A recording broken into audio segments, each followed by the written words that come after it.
doing everything different this time. She's your field agent. Do what you think's best. Are you close? Closer than we've ever been. How close? I have someone embedded with the next of kin. The operative makes friends with them, earns their trust, leads us to the target, and we kill the target. Holy shit. This is a tricky one, Kate. Unrest in the region protects those in power, and we need them to stay in power. There is a world inside the world, a special world, and I'm going to show it to you. There's really no means to abort. Not a safe one. She is in, and there are only two ways out. Mission success or mission failure. Are you saying the Lioness is collateral damage? A sacrifice? Yes, ma'am.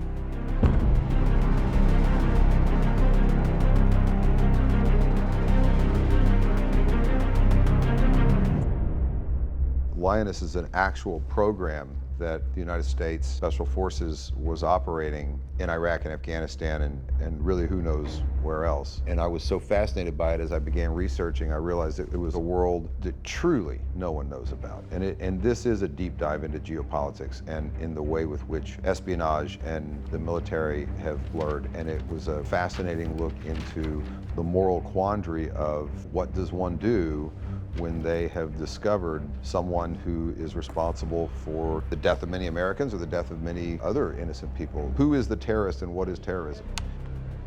Here we go. Background. And action. I've found a young actress that I think is going to be another force to be reckoned with, and I've shouldered on either side of her Zoe Saldana as well as Nicole Kidman, who came to this project very early on once I'd written the pilot and was so moved by it that she wanted to be involved not only as a producer but also as an actor, and so she's going to wear both hats in this one. It took, I think it was almost about 18 months, 2 years for it to come to fruition. But the idea of it was what was so fascinating to me. And then when Zoe signed on to play the lead, I was like, I thought that was just so compelling. My manager called me and said that Taylor Sheridan wanted to get in touch with me to talk to me about a project. I sent him a text and immediately he was like, call me. And I called him and he was like, we're waiting on you to do it. And I've never heard that. I've never kind of, had someone say, listen, I see what you've done. I see that you haven't had the opportunity to really just like flex your muscles. And I think you have it in you. And I'm gonna surround you with a wonderful cast. I'm gonna give you a really meaty character and I'm gonna challenge you to do things that you haven't done in your craft before. Are you with me?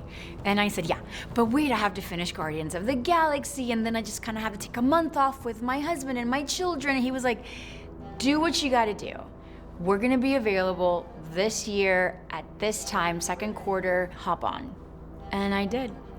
Taylor, he triggers me in a way that is challenging. It's very positive.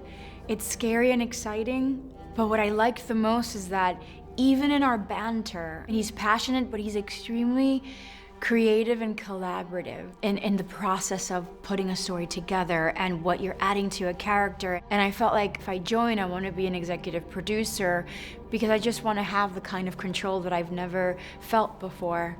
If I'm gonna put all this work and I'm gonna do everything. He never hesitated. He was like, yeah, I want you to be a part of it. I want you to take pride in this. And it's great, because you do know, you have to know when to trust him. And you also have to know when to trust your gut and call him, because he's always gonna be at the end of that receiving line going, yeah, I hear you.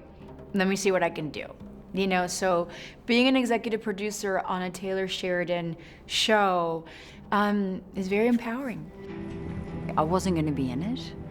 And then I was like, well, it was too enticing to be producing a Taylor Sheridan show, but not to be able to say his words. And so I wanted to play the character. He said, I'm gonna write you a character, and he wrote me Caitlin.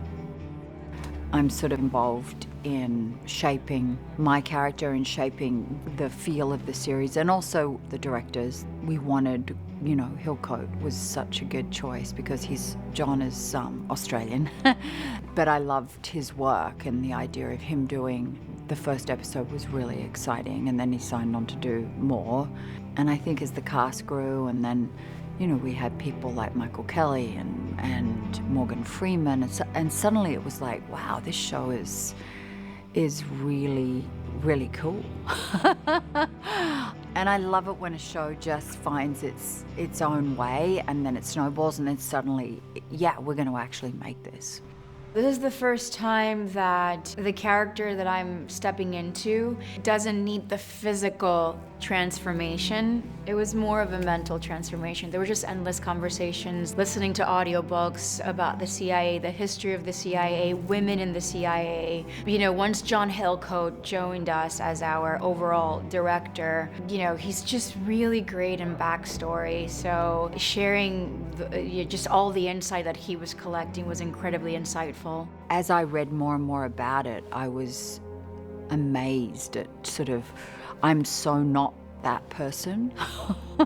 So that's why it was excellent for me to do it, because there's a very particular way of behaving. And I'm fascinated by the people that can do these jobs, because there's a compartmentalizing required. There's an ability to make decisions under extreme duress and really tough decisions on no sleep, and people's lives are at stake. I've heard some bullshit in my time, I'll tell you. But that is, I mean, bravo. You got a real winner here. I'm a big fan of Taylor Sheridan. That starts with Yellowstone. Kevin and I go way back. And it's like one of those great things that happen to you. Somebody calls up and says, would you want to do this? Yes. This is capture only. San Antonio SWAT can't explain a half dozen dead foreign nationals. So you do it quiet, and you do it clean. Have I made myself clear? Yes, sir. Yes, sir.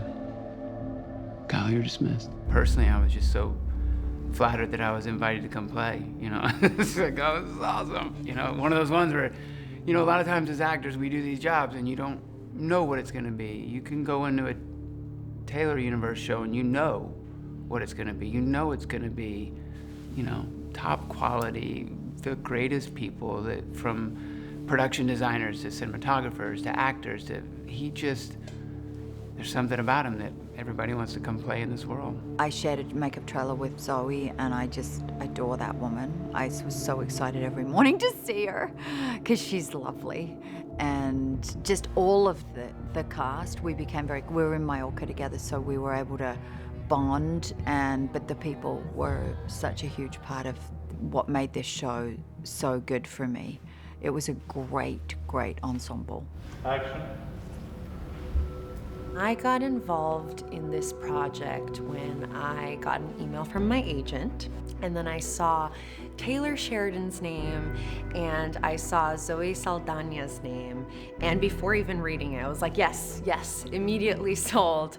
But I thought it was just going to be this, I don't know why, but I thought it was going to be like a bit side character, and then I read the script and my heart just completely stopped. The physicality in this project is absolutely terrifying, but this role is insane.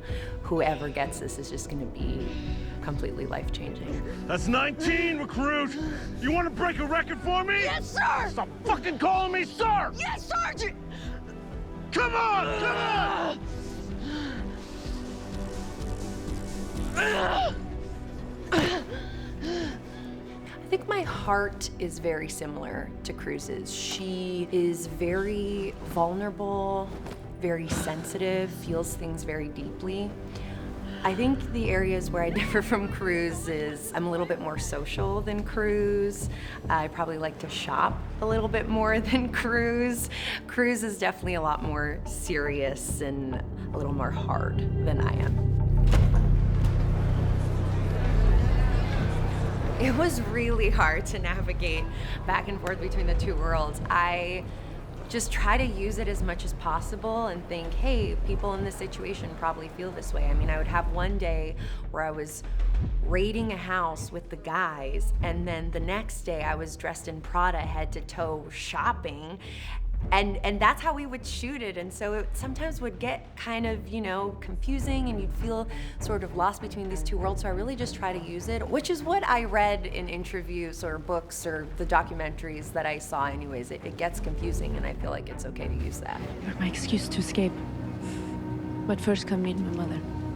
It's been such a journey. I mean, we were really in the trenches together. There were some crazy things we had to do and get, you know, intimate, close, and bond. And Cruz and Alia have a very complex relationship, a very interesting dynamic, and it's layered, it's deep, and they have to be very vulnerable with each other. They both bring their own baggage to the table and live these double lives. They have that in common.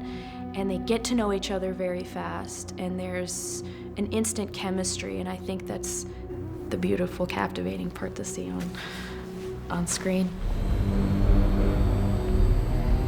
We do get to shift environments, and it really affects the story. I mean, the locations are almost like a character in themselves. We got to shoot on the East Coast and be in the Atlantic in the middle of October, and then go to Mallorca with these amazing old, like, cultural, beautiful locations, and Morocco. I mean, it's incredible that we get to go. So it's interesting because the locations are also, there's the CIA world, and then there's the Arab world, and the juxtaposition of those, and so the audience gets to see both worlds.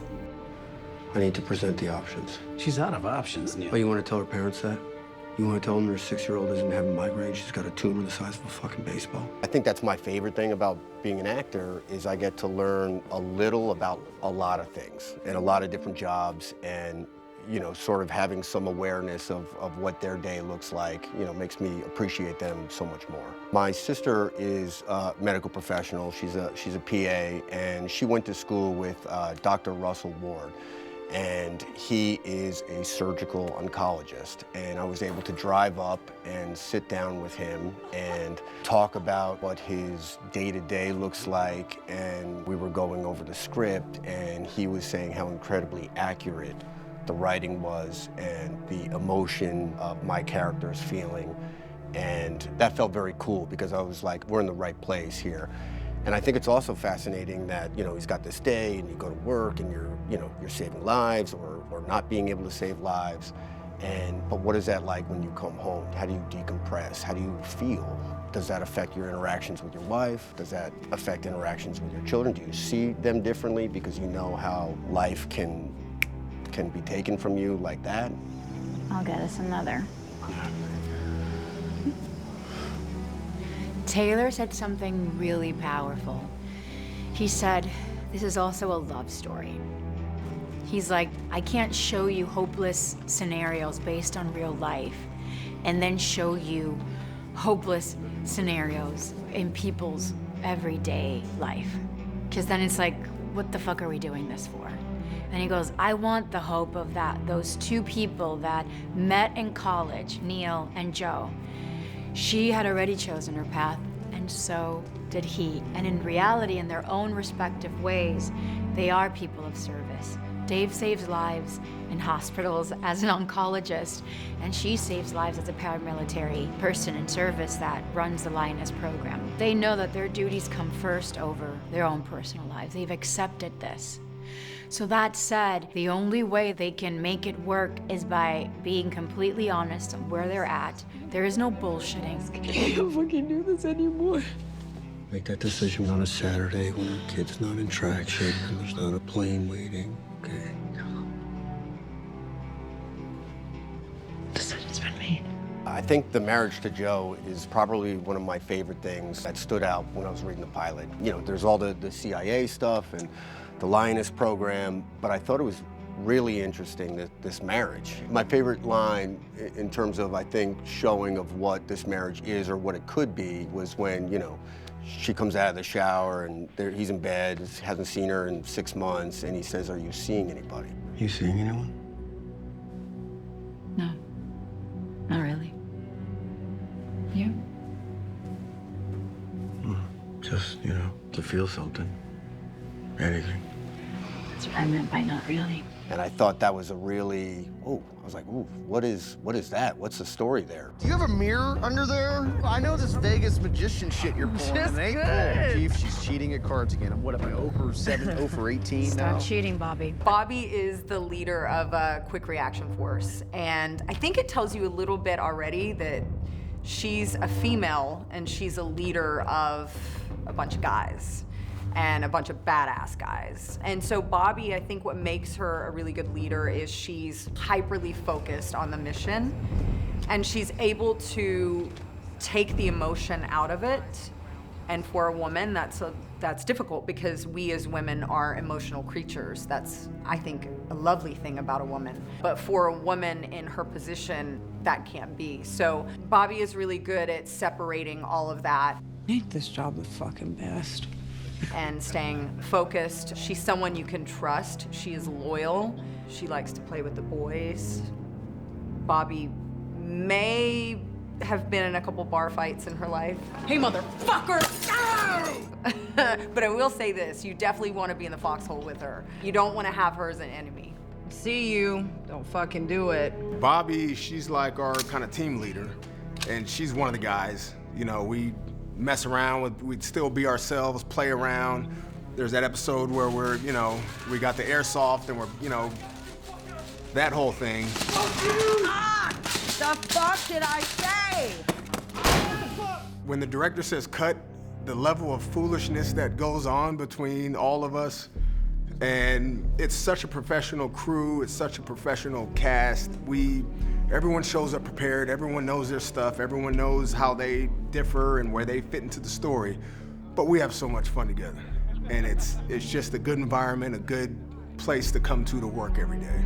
They're getting us access to tell this story as authentically as we can, and as we should be doing. Amazing experience. Anytime you add a crane on a truck and the crane is whipping around and getting close and going away, and you're going 60 miles an hour on Interstate 10 with nobody around, but a bunch of stuntmen driving stunt cars. It's an incredible experience. We're doing work that no one else is doing on television today.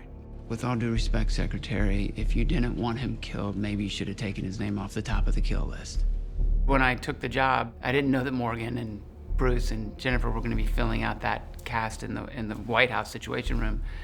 And so I came to Majorca and I was ready to working on my stuff the whole time, just thinking, wow, I wonder who they're going to get for these roles. They're going to be local people, or and I was like, they were like, hey, did you see Morgan? He's over there in the lobby. And I was like, Morgan who? And they're like, Morgan Freeman. I was like, God's here? I was like, holy shit. And I was like, who's he playing? And I was like, wait, what? I was like, are you kidding me? Anytime you get cracked cast together, it's just fun. Everybody is just having fun. And I don't care if we're cussing each other out. As characters, it just goes with the flow. Show. He shows up and he just dominates. And his ability with dialogue and language, and he's just there. He's so complex, and there's a reason he's one of the greatest actors. We saw it. We absolutely saw it. Walked in and just owned the room. 40 years ago, gas was 90 cents a gallon. Maybe it's not such a bad thing. No, it wouldn't be such a bad thing if we weren't trying to wean the nation off fucking fossil fuels. You fucked us. I don't choose the list. You wanted him alive, you should have taken him off of it. And don't give me shit because we did our fucking job. They're pinch me moments. You're working with the best, and you're just like, holy shit, and you're saying these incredible words, and it's so well written, and the story's so good, and just to be a part of it in any way, you feel grateful. 3, 2, 1, action! Come on! Let's go! Let's do it! This has been an experience that I have enjoyed and has inspired me from day one, and it continues to do it. To be surrounded by amazing actors that just give me goosebumps. And to be working in a Taylor Sheridan story is also, I feel like it's a highlight. It's the gift that keeps on giving. It's the frosting of a very, very good cake. You up for playing outside the lines tonight? Your team better be pretty fucking special. This is what we do. Send him in. Gear up, you're green. Yes, ma'am. And to have this show be about just powerful women. And hopefully the show, let's go, is, you know, indirectly portraying real lives, real women that are doing it every single day for us. And every day they go unseen. I'm just happy that we're giving these women this kind of visibility. It is, as an actor, what you want is a page turner. As an audience member, what you want are cliffhangers, and this show has constant action. Whether you're in the United States or you're abroad, there's always something happening, and it's thrilling, engaging. And listen to everything. Don't miss anything. What is she saying? She knows what we know. Stay on the line. Not going anywhere. I need a no bullshit assessment of what the fuck is going on. You might need to rewind and watch it again. It's excellent, it's exciting, and it's deep. There's some serious emotions involved here about befriending and betraying. That's the Lioness. That's their job.